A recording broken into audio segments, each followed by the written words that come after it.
बिस्मिल्लाहिर्रहमानिर्रहीम अस्सलाम वालेकुम। मैं हूं करामत मुगल और मेरे साथ हैं खालिद जमील साहब, ब्यूरो चीफ हैं, सीनियर सहाफ़ी हैं। बहुत शुक्रिया खालिद साहब आपके वक्त का।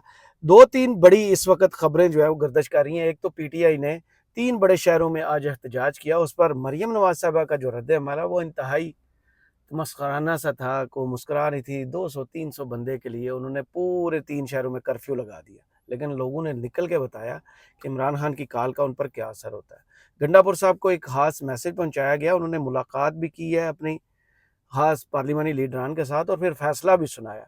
लेकिन शुरू करते हैं, बिलावल भुट्टो जरदारी साहब ने आज वो जिसे कहते हैं ना बिल्ली थैले से बाहर निकाली है बाकायदा, और कहा है कि 25 अक्टूबर के बाद आईनी तरमीम लाना नामुमकिन सा नजर आ रहा है। हमारे पास इतवार की रात तक, जब ये लास्ट टाइम था असम्बली का सेशन, नंबर्स पूरे हो चुके थे, लेकिन सैटरडे को मंसूर अली शाह साहब ने जो फैसला सुनाया उसकी वजह से हम आईनी तरमीम नहीं ला सके। देखिए, ये तो बड़ी क्लियर चीज़ें हैं कि सबको मालूम था कि चार गालबन अरकान जो हैं कि वो ऐवान सदर या जरदारी साहब की सरपरस्ती में थे। जैसे पहले सिंध हाउस में रखे गए थे कुछ लोग 16। तो जो ये फ़ैसला आया था सुप्रीम कोर्ट ऑफ पाकिस्तान का, यकीनी तौर के ऊपर उसने, क्योंकि उसमें उन्होंने उन आज़ाद को भी, जो हुकूमत समझती थी आज़ाद हैं, उनको भी डिक्लेयर किया था कि ये भी तहरीक इंसाफ के हैं। कि इलेक्शन कमीशन ने वजाहत मांगी थी कि भाई एक बैरिस्टर गौर के दस्तखतों से आया है, तो इसका मतलब है वो पीटीआई के हुए। फिर पीटीआई ने अपने तमाम डॉक्यूमेंट्स दे दिए उसी वजाहत के जवाब के अंदर, तो उसको सबको देखते हुए उन्होंने कहा ये सब के सब पीटीआई के हैं। तो वहां पे वो मोहर लग गई कि पीटीआई के हैं। अब अगर हम वोट कास्ट भी करवा लेते हैं इसका, तो उस वक्त तक 63A के मुताबिक जो है कि वो वोट गिनती में शुमार नहीं होगा। इसीलिए फिर अब काजी साहब को जो परेशानी लाग हुई है वो बहुत तेजी के साथ 63A की समात कर रहे हैं। तो वो शुमार नहीं होने थे, इसलिए जो है कि फिर वो सारा का सारा प्रोग्राम धरा का धरा रह गया। और अब जो मामला वो कहते हैं कि 25 के बाद का, तो सबको मालूम है कि ये आईनी तरमीम सिर्फ और सिर्फ काजी फाइजा साहब और इलेक्शन कमीशन ऑफ पाकिस्तान को बरकरार रखने के लिए है। ये सही। कोई आईनी कॉन्स्टिट्यूशनल कोड वोट ये वो तो तब है ना कि जब आप फजल रहमान साहब ने कहा जी हम उम्र की हद में नहीं आना चाह रहे। ठीक है, 68 नहीं तो करना उन्होंने कहा चाहते। अच्छा जी हम कॉन्स्टिट्यूशनल कोड करके वहां पे उम्र बढ़ा देते हैं सही। ताकि सबके लिए ना हो। वहां पे कर देंगे तो काजी साहब को वहां ले आएंगे, तो असल फैसले तो फिर भी सियासी हो या आईनी हो तो वहां पे होने हैं, तो वहां पे अपनी मर्जी के जज बैठा लिए जाए। उसमें भी फजल रहमान साहब तैयार नहीं हुए उम्र के मामले के ऊपर। तो इसलिए अब वो ये समझते हैं कि अगर 25 काजी साहब रिटायर हो गए तो फिर सारे रिटायर हो जाएंगे, सही। अभी वाले भी और हाँ। 2025 वाले भी, उनको भी सही। रिटायर होना पड़ेगा। तो मेरे असल ख्याल में मस ये सब रिटायर हो जाएंगे, आपकी बात में बहुत ज्यादा। हाँ, तो ये असल इशू ये है कि काजी साहब की रिटायरमेंट के साथ इन सब की रिटायरमेंट है, और 2025 वालों की भी रिटायरमेंट जो है किसी के साथ जुड़ी हुई है। तो इसलिए वो ये चाहते हैं कि काजी साहब को किसी तौर के ऊपर हम रखें। देखें ना, काजी साहब के इससे ज्यादा और कौन वफादार मिलेगा हम्म। कि वो उन्होंने अपनी सुप्रीम कोर्ट को रोन डाला, अपने रूल्स को रोन डाला। अब आज देखें, अली जफर साहब ये कह रहे हैं कि जी 5 रुकनी बेंच था तो 4 रुकनी बैठ कर उस फैसले में प्रेसिडेंट लिखा हुआ है। मुनीब अख्तर तो प्रेसिडेंट ही नहीं थे। जी। कहते इसको समझ लें हम कमेटी रूम में बैठे हुए थे, कॉन्फ्रेंस रूम में समझ बैठे लें। हुए थे। मंदोर खेल साहब कहते हैं इसको समझ लीजिए हम टी ब्रेक में बैठे। भाई यही अदालत सुप्रीम कोर्ट है, या आपने इसको मजाक बना के रख दिया ना कि यहाँ तक वो जाने के लिए तैयार है अगर किसी के लिए, तो इससे ज्यादा को और उनको सूट करता होगा। तो तो आज उनके साथ जो कोर्ट के अंदर हो गया, इससे आगे तो मामला फिर और देखिए, मजीद खराब होंगे। बदकिस्मती से मुझे दिखाई ये दे रहा है कि आने वाले दिनों के अंदर इससे ज्यादा बुरे हालात होंगे। जी। काजी साहब को शायद इससे ज्यादा बुरे हालात का सामना करना पड़ेगा। देखे ना, अभी वो डोनट वो जो है खाने गए थे, लेकिन वो मीठा डोनट भी कड़वा बन गया उनके लिए, जी। उनकी फैमिली के लिए भी। यानी कि पब्लिक में नहीं हाँ, जा सकते ठीक अब है। अपनी कोर्ट में। अब जो है कि अदालत के अंदर भी अगर वकला आपको जो है कि आज एक खड़ा है, कल दो खड़े हो गए, परसों 5 खड़े हो गए, तो क्या होगा? दूसरी तरफ जो है कि जस्टिस मंसूर के आज 3 रुकनी बेंच था, वो नहीं जी। बैठे। 2 रुकनी बेंच आया, वो भी उठ के चले गए। मुनीब अख्तर जो है वो भी नहीं बैठ रहे। तो अब क्या आपके 12 जजेस जो हैं कि आपके तर्जे हम तो तर्ज हुक्मरानी कहते थे ना पहले के, अब तर्ज चीफ अमरीयत। जस्टिस ही जो है हाँ। कि उसको तो वो तो सारी की सारी रूल्स को आपने उठा के फेंक दिया ना, आपने तरीकेकार को, कानून को, हर चीज को उठा के फेंक दिया। तो ये सूरत हाल जो है वो सबसे ज्यादा तशवीशनाक है। और मेरा ख्याल है कि अगर आप बलूचिस्तान से आज भी बलूचिस्तान बार का बलूचिस्तान प्रेस रिलीज बड़ी जो खौफनाक है। स्टेटमेंट देखें तो जी। ये सारी उस चीज़ की इंडिकेशन करती है। और बिलावल भुट्टो के मुंह के ऊपर बैठ के बलूचिस्तान में जब ये गए थे बार से खिताब करने, वकीलों ने कहा, उनके सदर ने कहा कि 25 के बाद हम इनको चीफ जस्टिस नहीं मानेंगे, जज भी जी। नहीं मानेंगे, अब जो मर्जी कर लें। ठीक है। सही। और ये कहते हैं जी 25 तक ही हमारे पास वक्त है, हम वो सारा काम कर लें, उसके बाद शायद नहीं हो सकेगा। इसलिए नहीं हो सकेगा कि बाकी सारी दुनिया जो है वो आइन को नहीं रोंद रही हाथी की हम्म। तरह। ठीक है, आप जो है कि बदमस्त पागल हाथी ज़हनी तौर के ऊपर तवाज़ुन जो खो बैठा है, उसकी तरह जो है कि आप हर चीज़ को रोनते जा रहे हैं, आइन को, मुल्क को कुछ नहीं देख रहे आप, तो बाकी लोगों की आँखें खुली हुई हैं, आपकी आँखें बंद हैं, तो इसलिए अब ये सोच रहे हैं कि अच्छा 25 गुज़र गई तो फिर ना हम तरमीम करवा सकेंगे, ना वो इलेक्शन ट्रिब्यूनल के मामलात, अब देखें ना फॉर्म 45 के मामलात ये सारे के सारे खुलने हैं तो हुकूमत तो फारिग हो जाएगी। तो फिर क्या करेंगे? अब कहते हैं अगर फिर इलेक्शन में अगर हम चले गए तो इलेक्शन में इनको भी पता है कि पहले 70% वोट था, अब उसको 90% पड़ जाना है। अब केपी वाला रिजल्ट आएगा पूरे पाकिस्तान सही। में, वो इनके लिए और ज़्यादा खौफनाक सूरत हाल है। तो मेरा ख्याल है कि इसलिए ये फँसे हुए हैं, तो इनकी जान कड़िक्की में फँसी हुई है कि और किसी तरह तरमीम कर लें, लेकिन होती मुझे नहीं दिखाई देता होती हुई नज़र आएगी। अ, जान खिड़की में फंसी हुई है। लगता ये है कि नवाज शरीफ ने भी जो आज ऐलान किया है कि लंदन जाने का प्रोग्राम फिलहाल मौखर कर दिया गया इन्हीं तरमीम के बाद। लगता ये है कि उनको भी पंजाब हाउस में बंद कर दिया गया। नहीं, मेरा नहीं ख्याल कि उन्होंने खुद मौखर किया है, अगर उनके अपने बस की बात होती तो वो शायद 3-4 महीने पहले इसलिए ही तो जा मैंने कहा चुके कि थे। पंजाब हाउस में बंद कर ठीक है ना? दिया। उन्होंने तो 8 फरवरी की रात को ही अपनी शिकस्त तस्लीम कर ली थी और बोरी बिस्तरा बंद करके ते मॉडल टाउन की बत्तियां बंद करके ते सफ़े मातम बिछा के ते रायवंड चले गए सी। सही। ठीक है? ये तो ये ज़बरदस्ती के जो काबज़ ग्रुप है पाकिस्तान के ऊपर 70 साल से जिसने कब्ज़ा किया हुआ है, उनकी अपनी ढीली हो गई जनाब, पैंटे-शैंटे सारी पतलूनें जो है।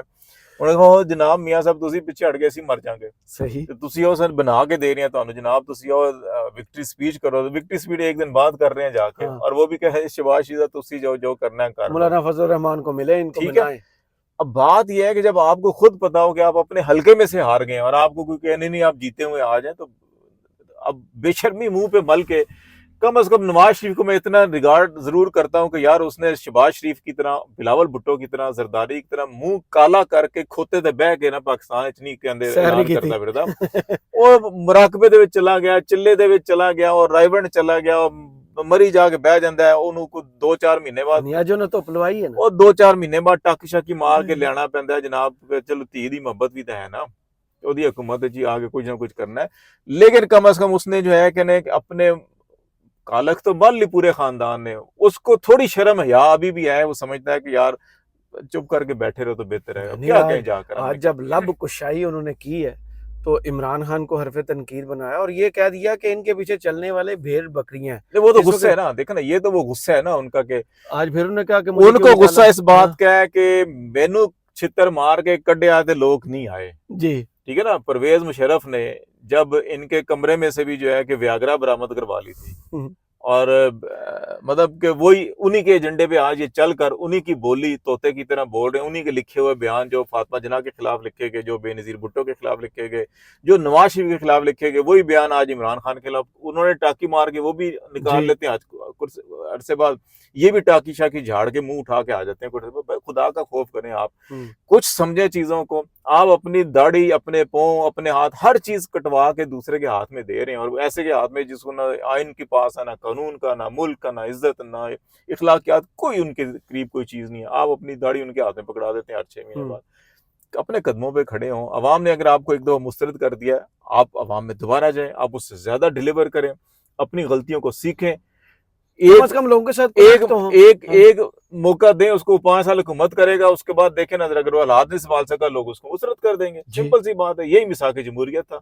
लेकिन जनाब यहाँ बेचैनी इतनी है ना, जब आपने गलत काम करने हैं, ठीक काम करना नहीं है, पब्लिक आपकी प्रायोरिटी में नहीं है, आपके जो बूट पॉलिश करते जाओ तो हुकूमत लेंदे जाओ, ठीक है, तो भाई फिर तो आपको बूट पीछे से मारेंगे, कि बार बार मारेंगे, आपके खाते रहेंगे। असल मसला ये है कि अवाम तब निकलेगी ना, तब अवाम के लिए आप खड़े होंगे। सही। अवाम के लिए आप कभी खड़े नहीं हुए। मुशर्रफ ने आपको उठा के बाहर फेंक दिया, अवाम नहीं आई। आपको दोबारा सुप्रीम कोर्ट ने उठा के बाहर फेंक दिया, आपने पब्लिक को सर्व ही नहीं किया, अवाम पे तवज्जो ही नहीं दी, अवाम नहीं है। आप जीटी रोड पे आप 120 की स्पीड पे, तो आप यहाँ से पिंडी से भागे थे जी। अनीब अब्बासी को और लोकल क़यादत को गालियां दे के बंदे कितने, उन्होंने कहा ये आए बाएं शाएं कर रहे थे। तो फिर आपको यहाँ से 140 की स्पीड मार के जो है कि यहाँ से जाके गुजर खान पहली ब्रेक लगाई आपने, ठीक है। तो ये वो चीजें हैं कि आप खुद भी तो देखें ना आपको कंडक्ट किया। आज इमरान खान अगर लोग उसके पीछे खड़े हैं, तो भाई ना वो लंदन गया है बहाना बना के, ठीक है, प्लेटलेट्स मेरे गिर गए हैं, वो जेल के अंदर बैठा हुआ है और अपने उसी मौके पे कायम है जो पहले दिन था उसका। सही। अच्छा है, बुरा है, गलत है, ठीक है, अवाम इसलिए उसके साथ खड़े हैं, सही। ठीक है। आप अगर खड़े रहते तो आज आवाम आपके साथ होती। आपने हम्म, वोट को इज्जत दो की बात करके उसके बाद वोट को आपने जनाब सर पे बिठा के और तस्मे गले में डाल दिए और आप आ गए हैं जनाब वाला जी। सही। इस वक्त जो सबसे ज्यादा तवज्जो का मरकज बने हुए हैं ना, शो स्टॉपर जो है, वो है मौलाना फजल रहमान। मौलाना फजल रहमान से एक मरतबा पीटीआई मिलती है, फिर पीपल्स पार्टी मिलती है, आज मुस्लिम लीग नून के दो दो जाके बड़े मिले हैं। इरफान सदीकी साहब गए हैं, फिर इसहाक डार साहब की भी ड्यूटी लगाई, कल मोहसिन नकवी साहब भी मिले। ये मौलाना फजल रहमान के आइनी तरमीम पर मान रहे हैं, क्योंकि स्टेटमेंट जो दे रहे हैं इरफान सदीकी साहब, उन्हें क्या, उन्होंने इतराज़ नहीं किया, उन्हें सिर्फ एक नुक्ते पर इतराज़ है। तो मौलाना जो है वो किस साइड पे खड़े हैं? अभी तक सारा पाकिस्तान समझने से कासिर है। देखें, नहीं मेरा नहीं ख्याल मौलाना जितने जीरक सियासतदान है, मौलाना फजल रहमान वाहिद जमात और वाहिद शख्स थे जिन्होंने कमर जवेद बाजवा से बदबख्त शख्स को भी वोट नहीं दिया था जी। और अलल ऐलान खड़े हो गए सब। पीटीआई वाले भी उस वक्त बूट पॉलिश टैन लगे हुए थे जनाब, जुबान से भी बूट पॉलिश कर रहे थे। ठीक है, पीटीआई ने वोट दे दिया, पीपल्स पार्टी सो कॉल्ड जमहूरियत वाले जो है कि वो भी जनाब तलवे चाट के वोट दे गए थे बाजवे को। और उसके बाद जो है कि जनाब नून नू लीग वाले भी जो वो तो है थी कि घर मियां की। साहब ने कह करके खबरदार एक वोट भी काट नहीं होना चाहिए जी। है, वो भी उस वक्त भी फजल रहमान ने वोट नहीं दिया था। अब वो पागल है कि हम्म। ऐसे ही जनाब सामने मौत नजर आ रही है और वो छलांग लगा देगा अपनी सियासी मौत के लिए। हम्म। फजल रहमान अपने उस मौके पे जो आज से वो 2019 में 5 साल पहले खड़ा था, मेरे ख्याल आज भी उसी मौके पे खड़ा हुआ है। फजल रहमान के मौके पे तब्दीली नहीं आई, जितना मर्जी जोर लगा लें वो नहीं मिलेगा। नून लीग मना नहीं पाएगी। मेरा नहीं ख्याल हम्म। कि वो उन्होंने करना होता तो वही उस वक्त कर लेते। हम्म। ठीक है, तो उस वक्त अगर नहीं किया वो अभी भी नहीं करेंगे। जो मेरी इतलात है वो ये है कि ड्राफ्ट जो तैयार हो रहा है जेयूआई या पीटीआई मिलकर कर रही है, वो इसके लिए नहीं है, वो अगले इलेक्शन के बाद का सारी प्लान है। तरमीम करेंगे कि क्या करेंगे। अभी से तय कि अच्छा क्या क्या क्या खराबियां हैं निज़ाम के अंदर, उनको कैसे ठीक करना है, उसकी आइडेंटिफिकेशन हो रही है और वो अगले सेटअप के अंदर वो तरमीम लेकर आएंगे। इनके साथ वो हिस्सा बनने के लिए तैयार नहीं है। सही। वो ये कहते हैं कि ये गैर नुमाइंदा असम्बली है, पार्लियामेंट हम्म। है, तो इसको इतना बड़ा मैंडेट कैसे दे दिया जाए कि पूरा का पूरा आइन और स्ट्रक्चर बदल दिया। हम्म। सही। दूसरी आज सबसे बड़ी कॉल थी इमरान खान की तरफ से, 3 बड़े शहरों में एहतजाज की।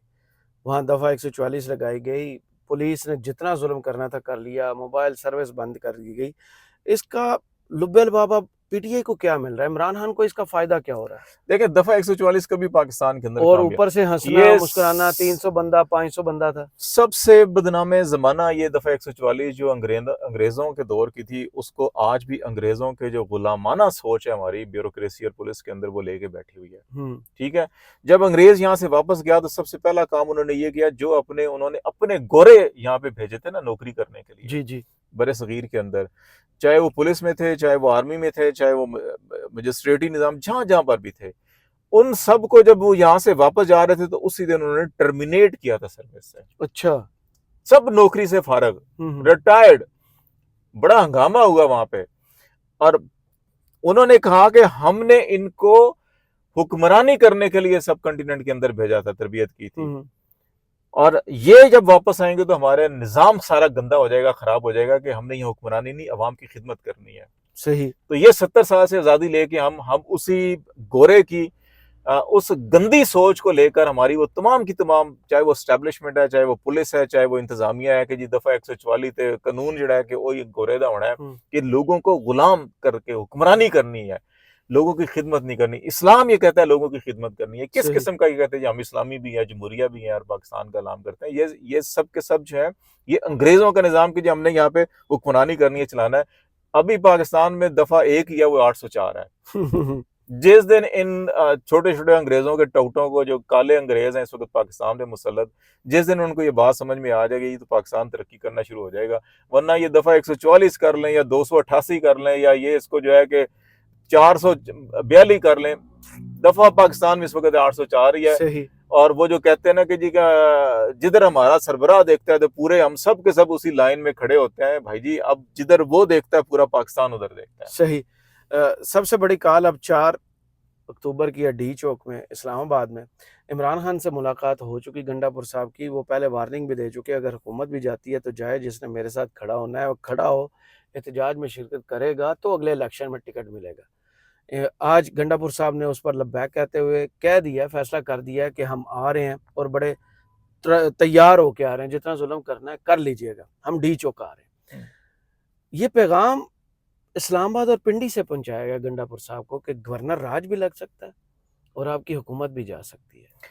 देखिए, आप इस वक्त अगर खैबर पख्तूनख्वा की सूरत हाल देखें ना, वहां पे आप गवर्नर राज लगा लें, वहां पे आप मार्शल लॉ लगा लें, वहां पे आप कोई इससे बड़ा कोई लॉ है वो लगा लें। मैंने पहले कहा ना कि इस वक्त पाकिस्तान में और बिलखसूस खैबर पख्तूनख्वा में दफा 804 है। सही। ठीक है, ये लगा के देख लें, उसके बाद फिर संभालना मुश्किल हो जाएगा इनको पाकिस्तान। सही।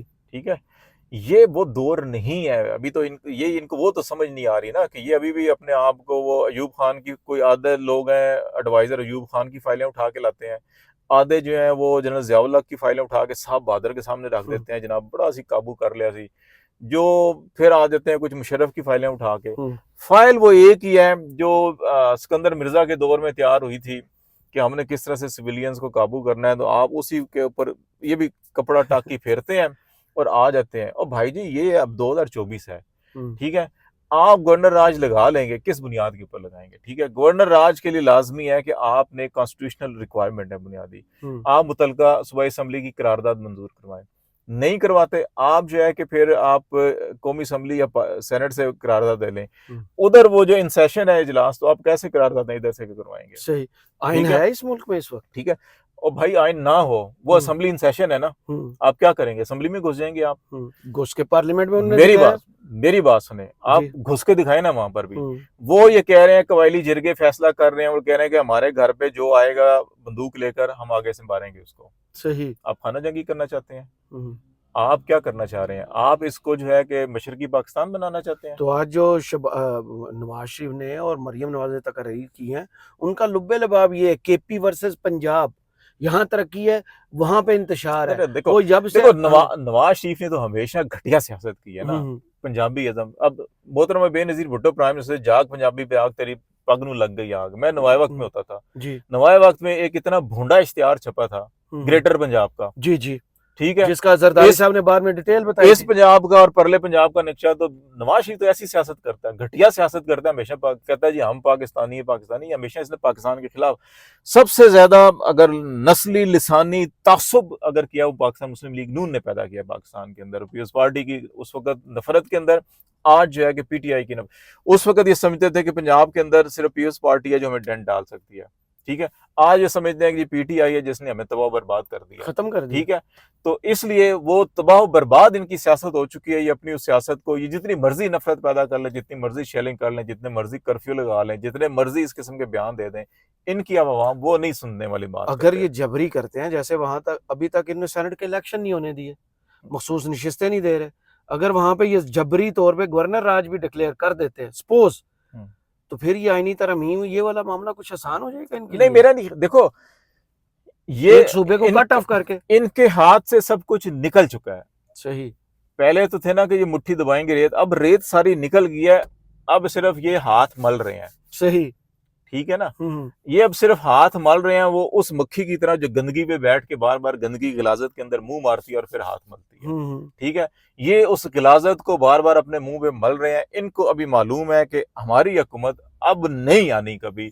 इस मुल्क के साथ, इस मुल्क की, ये बेसिकली इस मुल्क और इस मुल्क की आवाम से इंतकाम ले रहे हैं। अगर नवाज शरीफ को देखें कि वो जो कहता है कि जी कि ये भेड़ बकरियों की तरह पीछे, भाई अगर तुम्हें 2/3 मिले तो अवाम बाशऊर है, किसी दूसरे को 2/3 मिले तो भेड़ बकरियां बन जाते हैं। शर्म से डूब बनना चाहिए नवाज शरीफ को भी और उन लोगों को भी जो कहते हैं जी हम 90% पॉपुलर हैं, इसके पीछे कुछ भी नहीं है। भाई अकल के अंधे हो कि आप, अवाम अगर कोई अपना विजडम उधर डालती है तो आप उनको गधे भेड़ बकरियां कहना शुरू कर देते हैं, और आपके पास 17% क्या 7% भी आपके पास मैंडेट नहीं, आप कहते हैं हम 90% पॉपुलर हैं, सब कुछ है। मेरा ख्याल है कि इनको इससे ख्वाब खरगोश से बाहर निकलना चाहिए और हकायक को देखें। जितनी जल्दी हकायक को देख लेंगे उतनी जल्दी इनकी अच्छाई होगी, जितनी ताखीर करेंगे ये उतने जीरो होते जाएंगे। सही, बहुत शुक्रिया हालिद जमील साहब, आपके तजिए का कमेंट्स बॉक्स में जरूर बताइए। वीडियो आपको कैसी लगी? इजाजत दीजिए, अल्लाह हाफिज।